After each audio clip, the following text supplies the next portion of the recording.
This is John Linneball from John Linneball Tutoring, and this is SAT and ACT English Writing and Grammar Logical Comparisons 2. And remember, good things come to those who believe, better things come to those who wait, and the best things come to those who don't give up. And here is my contact information if you would like to contact me after watching this video. What we're covering here: what's the difference between a comparative or comparative and a superlative? When should we use between as opposed to among? Are there different forms of comparatives? When should we use them? Why do we need to know any of this? And if you like this video, please don't forget to give this a thumbs up, subscribe to my channel, and click on the little bell in the top right corner for notifications. What's a comparison? We use comparisons all the time to tell each other important information.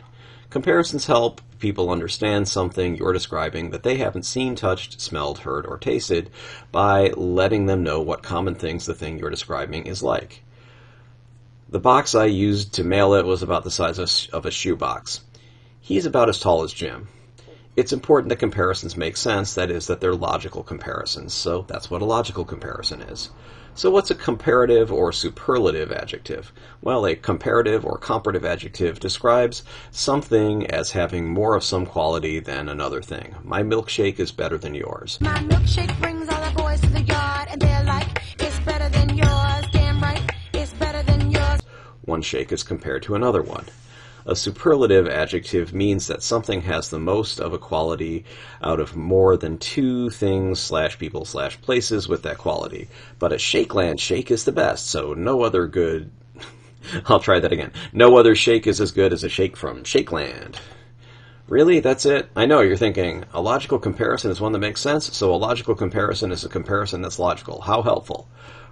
Right, but it's really important to know when to use a comparative and when to use a superlative.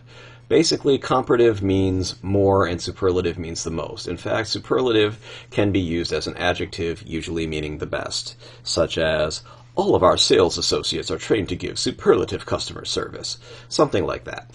The SAT and ACT test to see if you know how to spot and correct common errors that lead to logical errors, contradictions, impossibilities, or improbabilities, especially since people make these errors all the time in everyday speech.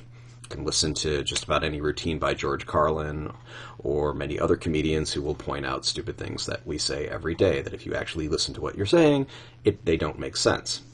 So, you'll be expected to know this when you're at college. You'll be expected to know this after college.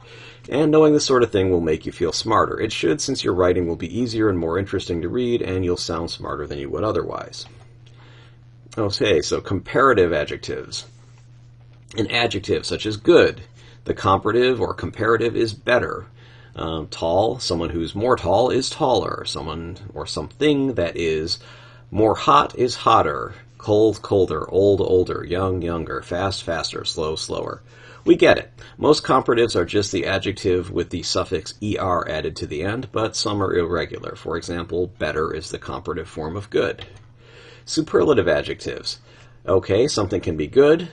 Something that's even more good is better, and something that is the most good is the best. And then tall, taller, tallest. So the thing that is the most tall is the tallest.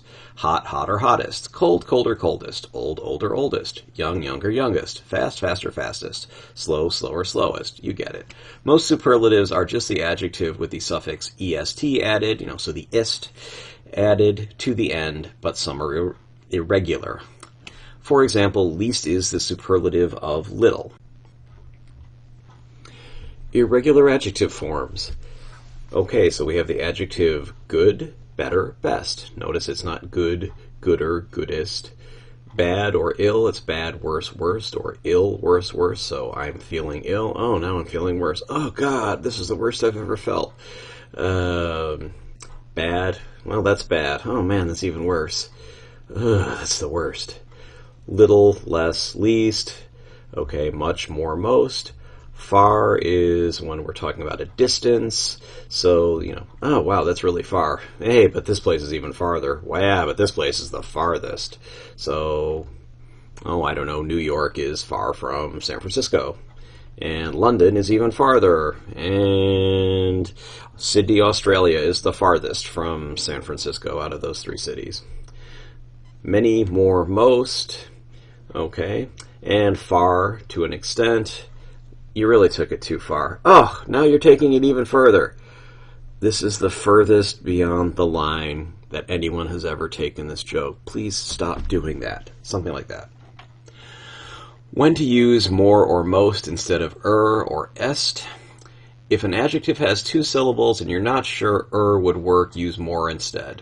For example, you could use more trusted instead of trusteder. The same applies to superlatives. If in doubt, you should use most instead of est. So, for example, you could say most trusted instead of trustedest.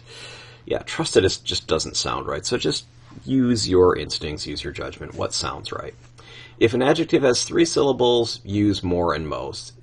For example, most attractive, not the attractivest, or most disgusting, not the disgustingest. And the most important rule of Fight Club is do your best and have fun.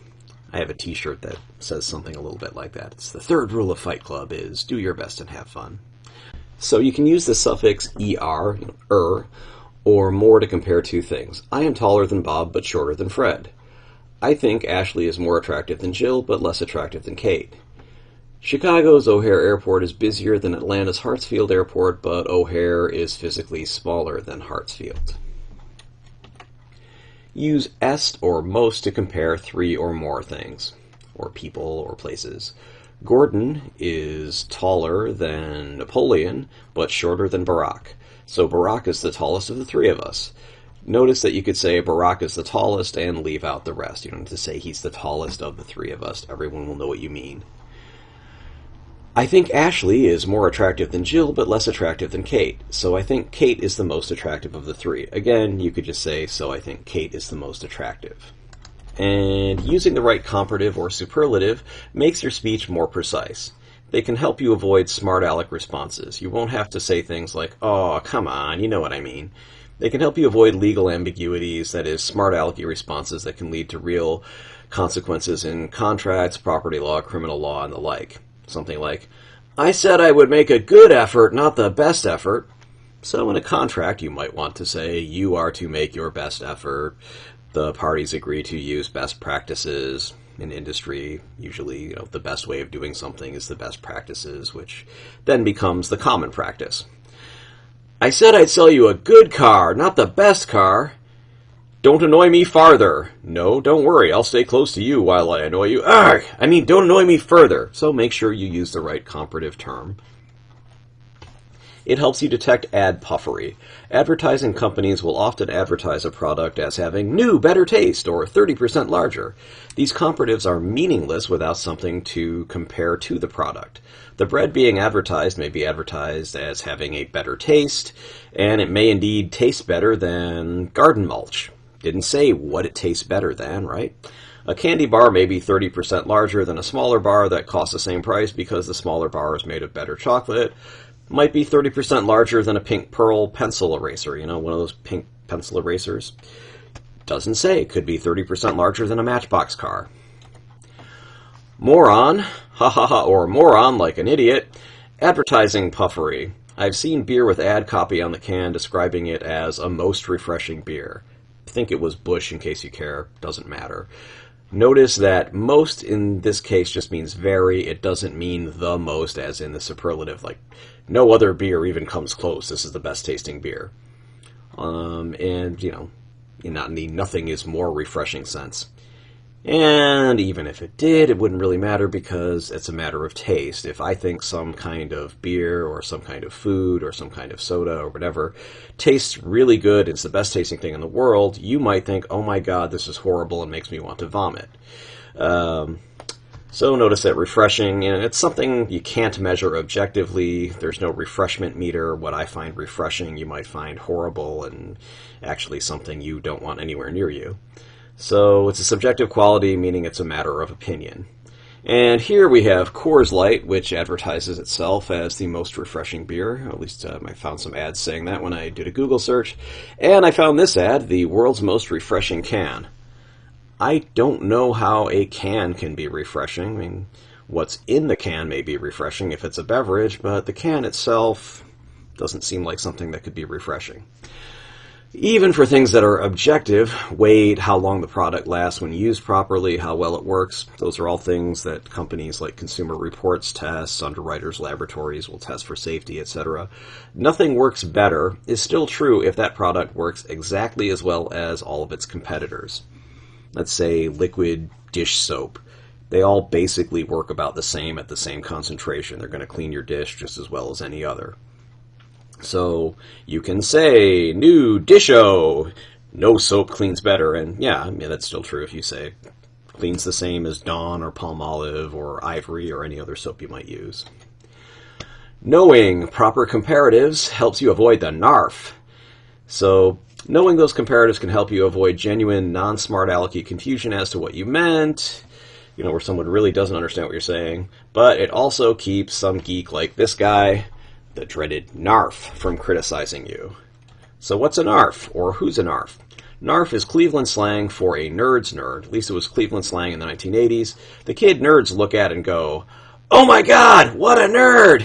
So the NARF loves it when you make a logical error in a comparison, and from Wikipedia, the Rice University Neologism Dictionary includes not only NARF as a random sound or nonce word, I think nonce means nonsense, but also NARFed as a verb to be struck completely with some embarrassment or folly, much as Pinky would be hit on the head by Brain after his follies ruined Brain's plan.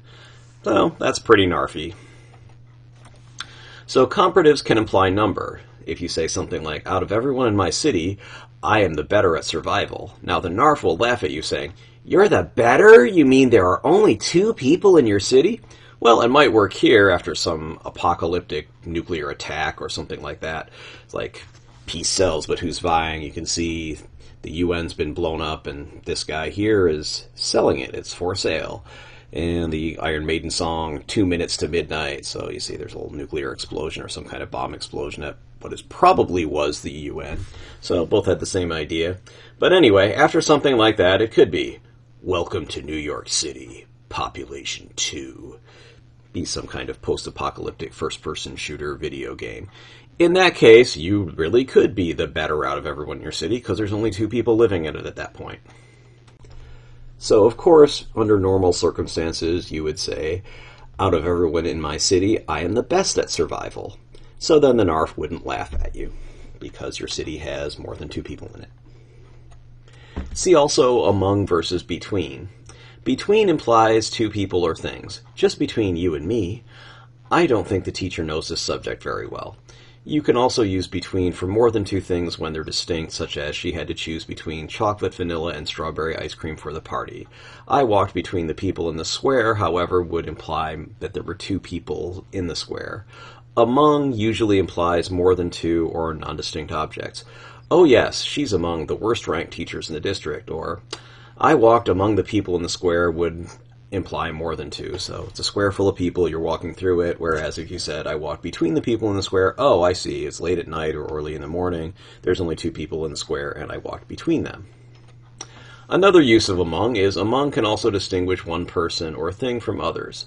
Bart felt like a winner among losers in his apartment building.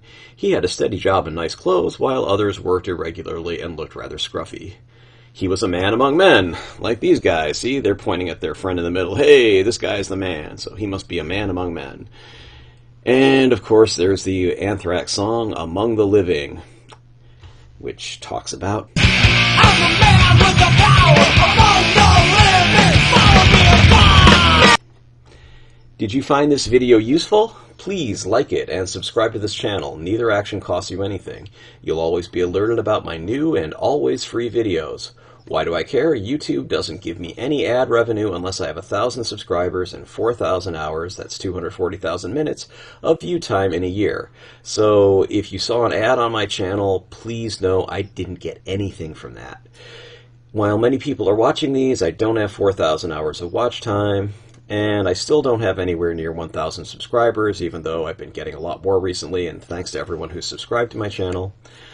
For the same reasons, you're not only welcome, but encouraged to share links to this video, put it in playlists, etc. I'm always happy to read and respond to constructive criticism or suggestions for new videos. I'd appreciate your input. I reserve the right to delete comments from and block those who specialize in destructive criticism. trollers, basically.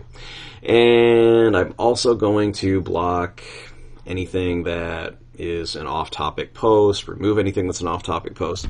Spammers, disturbed people who have one idea that's off-topic but feel that it's important for everybody, so I'm going to comment everywhere I can. No, please don't do that on my channel. Anyway, on a more positive note, thanks for watching. Hope you have a great day.